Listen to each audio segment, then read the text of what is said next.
And we begin hour number 2 with an important topic, foreign policy.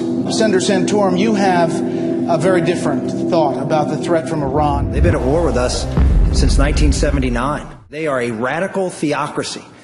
They believe that it is their mission to take on the West. We are not fighting a war on terrorism. Terrorism is a tactic. We are fighting a war against radical Islam. I would be saying to the Iranians, either open up those facilities or we will degrade those facilities through airstrikes and make it very public that we are doing that. And if people say, well, you can't go out and assassinate people, well, tell that to al-Awlaki. Yeah. Okay? We've done it. We've done it for an American citizen. Governor Romney, as president, would you have signed the National Defense Act as written? Yes, I would have. And I do believe that it's appropriate to make sure America retains military superiority. Mr. Speaker, just to clarify, you wouldn't change the Patriot Act? No, I would not change it. I'm not aware of any specific change it needs, and I'd look at strengthening it because I think the dangers are literally that great. Congressman Paul. You know what I really fear about what's happening here?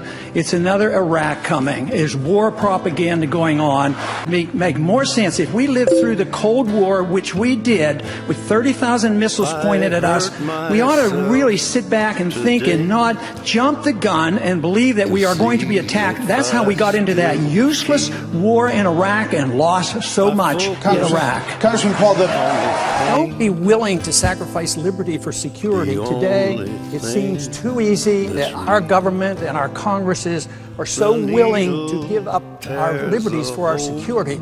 I have a personal belief that you never have to give up liberty for security. You can still provide security without sacrificing our Bill of Rights. You can prevent crimes by becoming a police state. So if you advocate the police state, yes, you can have safety and security, and you might prevent a crime, but the crime then will be against the American people and against our freedoms, and we will throw out so much of what our revolution was fought for. So don't do it so carelessly. The plans are on the book. All they talk about is when are we, the West, going to bomb Iran?